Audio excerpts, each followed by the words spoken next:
I'm going to talk to you about optimism, or more precisely, the optimism bias. It's a cognitive illusion that we've been studying in my lab for the past few years, and 80% of us have it. It's our tendency to overestimate our likelihood of experiencing good events in our lives and underestimate our likelihood of experiencing bad events. So we underestimate our likelihood of suffering from cancer, being in a car accident. We overestimate our longevity, our career prospects. In short, we're more optimistic than realistic, but we are oblivious to the fact. Take marriage, for example. In the Western world, divorce rates are about 40%. That means that out of 5 married couples, 2 will end up splitting their assets. But when you ask newlyweds about their own likelihood of divorce, they estimate it at 0%. And even divorce lawyers, who should really know better, hugely underestimate their own likelihood of divorce. So it turns out that optimists are not less likely to divorce, but they are more likely to remarry. In the words of Samuel Johnson, remarriage is a triumph of hope over experience. So if we're married, we're more likely to have kids, and we all think our kids will be especially talented. This, by the way, is my 2-year-old nephew, Guy, and I just want to make it absolutely clear that he's a really bad example of the optimism bias, because he is, in fact, uniquely talented. And I'm not alone. Out of 4 British people, 3 said that they were optimistic about the future of their own families. That's 75%. But only 30% said that they thought families in general are doing better than a few generations ago. And this is a really important point, because we're optimistic about ourselves, we're optimistic about our kids, we're optimistic about our families, but we're not so optimistic about the guy sitting next to us. And we're somewhat pessimistic about the fate of our fellow citizens and the fate of our country. But private optimism about our own personal future remains persistent. And it doesn't mean that we think things will just magically turn out okay, but rather that we have the unique ability to make it so. Now, I'm a scientist, I do experiments. So to show you what I mean, I'm going to do an experiment here with you, okay? So I'm going to give you a list of abilities and characteristics, and I want you to think, for each of these abilities, where you stand relative to the rest of the population. The first one is getting along well with others. Who here believes they're at the bottom 25%? Okay, that's about 10 people out of 1,500, I think. Who believes they're at the top 25%? That's most of us here. Okay, now do the same for your driving ability. How interesting are you? How attractive are you? How honest are you? And finally, how modest are you? So most of us put ourselves above average on most of these abilities. Now, this is statistically impossible. We can't all be better than everyone else. But if we believe we're better than the other guy, well, that means that we're more likely to get that promotion, to remain married, because we're more social, more interesting. And it's a global phenomenon. The optimism bias has been observed in many different countries, in Western cultures, in non-Western cultures, in females and males, in kids, in the elderly. It's quite widespread. But the question is it good for us? So some people say no. Some people say the secret to happiness is low expectations. I think the logic goes something like this.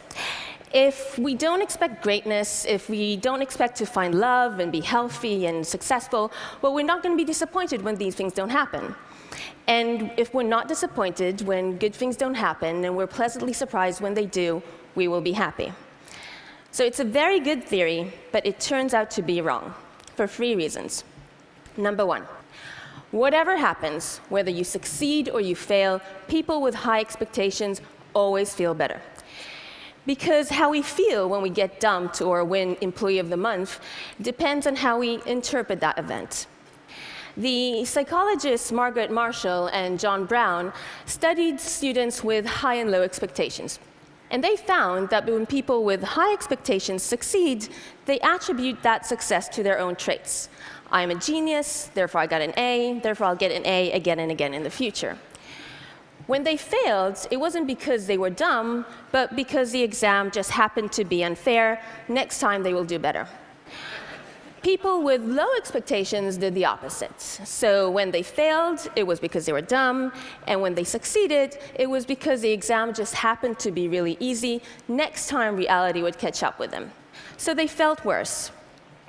Number 2, regardless of the outcome, the pure act of anticipation makes us happy. The behavioral economist George Lowenstein asked students in his university to imagine getting a passionate kiss from a celebrity. Any celebrity. Then he said, how much are you willing to pay to get a kiss from a celebrity if the kiss was delivered immediately, in 3 hours, in 24 hours, in 3 days, in 1 year, in 10 years? He found that the students were willing to pay the most not to get a kiss immediately, but to get a kiss in 3 days. They were willing to pay extra in order to wait. Now, they weren't willing to wait a year or 10 years. I mean, no one wants an aging celebrity, but 3 days seemed to be the optimum amount. So why is that? Well, if you get the kiss now, it's over and done with. But if you get the kiss in 3 days, well, that's 3 days of jittery anticipation, the thrill of the wait. The students wanted that time to imagine, where is it going to happen? How is it going to happen? Anticipation made them happy. This is, by the way, why people prefer Friday to Sunday. It's a really curious fact, because Friday is a day of work and Sunday is a day of pleasure, so you would assume that people will prefer Sunday, but they don't. It's not because they really, really like being in the office and they can't stand strolling in the park or having a lazy brunch. We know that because when you ask people about their ultimate favorite day of the week, surprise, surprise, Saturday comes in at first, then Friday, then Sunday.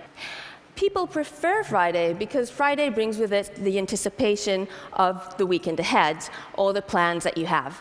On Sunday, the only thing you can look forward to is a work week. So optimists are people who expect more kisses in their future, more strolls in the park, and that anticipation enhances their well-being. In fact, without the optimism bias, we would all be slightly depressed. People with mild depression, they don't have a bias when they look into the future. They're actually more realistic than people, healthy individuals. But individuals with severe depression, they have a pessimistic bias. So they tend to expect the future to be worse than it ends up being. So optimism changes subjective reality. The way we expect the world to be changes the way we see it. But it also changes objective reality. It acts as a self-fulfilling prophecy. And that is the third reason why lowering your expectations will not make you happy. Controlled experiments have shown that optimism is not only related to success, it leads to success. Optimism leads to success in academia, in sports, and politics. And maybe the most surprising benefit of optimism is health. If we expect the future to be bright, stress and anxiety are reduced. So, all in all, optimism has lots of benefits. But the question that was really confusing to me was, how do we maintain optimism in the face of reality? As a neuroscientist, this was especially confusing because, according to all the theories out there, when your expectations are not met, you should alter them. But this is not what we find. We asked people to come into our lab in order to try and figure out what was going on. We asked them to estimate their likelihood of experiencing different terrible events in their lives. So, for example, what is your likelihood of suffering from cancer? And then we told them the average likelihood of someone like them to suffer these misfortunes. So cancer, for example, is about 30%. And then we asked them again, how likely are you to suffer from cancer? What we wanted to know was whether people will take the information that we gave them to change their beliefs. And indeed, they did.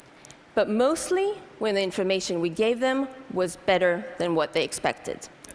So for example, if someone said, my likelihood of suffering from cancer is about 50%, and we said, hey, good news, the average likelihood is only 30%, the next time around they would say, well, maybe my likelihood is about 35%. So they learned quickly and efficiently. But if someone started off saying, my average likelihood of suffering from cancer is about 10%, and we said, hey, bad news, the average likelihood is about 30%, the next time around they would say, yep, still think it's about 11%. So it's not that they didn't learn at all, they did, but much, much less than when we gave them positive information about the future. And it's not that they didn't remember the numbers that we gave them. Everyone remembered that the average likelihood of cancer is about 30%, and the average likelihood of divorce is about 40%, but they didn't think that those numbers were related to them. What this means is that warning signs, such as these, may only have limited impact. Yes, smoking kills, but mostly it kills the other guy. What I wanted to know was, what was going on inside the human brain that prevented us from taking these warning signs personally? But at the same time, when we hear that the housing market is hopeful, we think, oh, my house is definitely going to double in price. To try and figure that out, I asked the participants in the experiment to lie in a brain imaging scanner. It looks like this. And using a method called functional MRI, we were able to identify regions in the brain that were responding to positive information. One of these regions is called the left inferior frontal gyrus. So if someone said, my likelihood of suffering from cancer is 50%, and we said, hey, good news, average likelihood is 30%, the left inferior frontal gyrus would respond fiercely. And it didn't matter if you are an extreme optimist, a mild optimist, or slightly pessimistic, everyone's left inferior frontal gyrus was functioning perfectly well, whether you're Barack Obama or Woody Allen. On the other side of the brain, the right inferior frontal gyrus was responding to bad news. And here's the thing, it wasn't doing a very good job. The more optimistic you were, the less likely this region was to respond to unexpected negative information. And if your brain is failing at integrating bad news about the future, you will constantly leave your rose-tinted spectacles on. So we wanted to know, could we change this? Could we alter people's optimism bias by interfering with the brain activity in these regions? And there's a way for us to do that. This is my collaborator, Ryota Kanai, and what he's doing is he's passing a small magnetic pulse through the skull of the participant in our study into their inferior frontal gyrus. And by doing that, he's interfering with the activity of this brain region for about half an hour. After that, everything goes back to normal, I assure you. So let's see what happens. First of all, I'm going to show you the average amount of bias that we see. So if I was to test all of you now, this is the amount that you would learn more from good news relative to bad news. Now we interfere with the region that we found to integrate negative information in this task, and the optimism bias grew even larger. We made people more biased in the way that they process information. Then we interfered with the brain region that we found to integrate good news in this task, and the optimism bias disappeared. We were quite amazed by these results because we were able to eliminate a deep-rooted bias in humans. And at this point, we stopped and we asked ourselves, would we want to shatter the optimism illusion into tiny little bits? If we could do that, would we want to take people's optimism bias away? Well, I've already told you about all of the benefits of the optimism bias, which probably makes you want to hold on to it for dear life. But there are, of course, pitfalls, and it will be really foolish of us to ignore them. Take, for example, this email I received from a firefighter here in California. He says, fatality investigations for firefighters often include, we didn't think the fire was going to do that, even when all the available information was there to make safe decisions.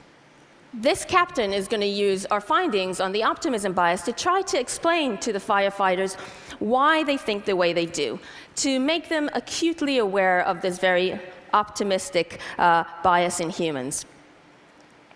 So unrealistic optimism can lead to risky behavior, to financial collapse, to faulty planning. The British government, for example, has acknowledged that the optimism bias can make individuals more likely to underestimate the costs and durations of projects. So they have adjusted the 2012 Olympic budget for the optimism bias. My friend who's getting married in a few weeks has done the same for his wedding budget. And by the way, when I asked him about his own likelihood of divorce, he said he was quite sure it was 0%. So what we would really like to do is we would like to protect ourselves from the dangers of optimism, but at the same time remain hopeful, benefiting from the many fruits of optimism. And I believe there's a way for us to do that. The key here really is knowledge. We're not born with an innate understanding of our biases. These have to be identified by scientific investigation. But the good news is that becoming aware of the optimism bias does not shatter the illusion. It's like visual illusions, in which understanding them does not make them go away. And this is good because it means we should be able to strike a balance, to come up with plans and rules to protect ourselves from unrealistic optimism, but at the same time remain hopeful.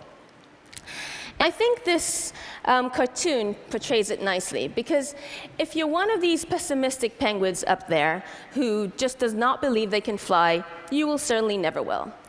Because to make any kind of progress, we need to be able to imagine a different reality, and then we need to believe that that reality is possible. But if you are an extreme optimistic penguin who just jumps down blindly and hoping for the best, you might find yourself in a bit of a mess when you hit the ground.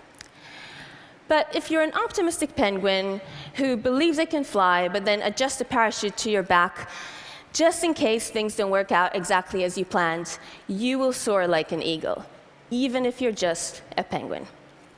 Thank you.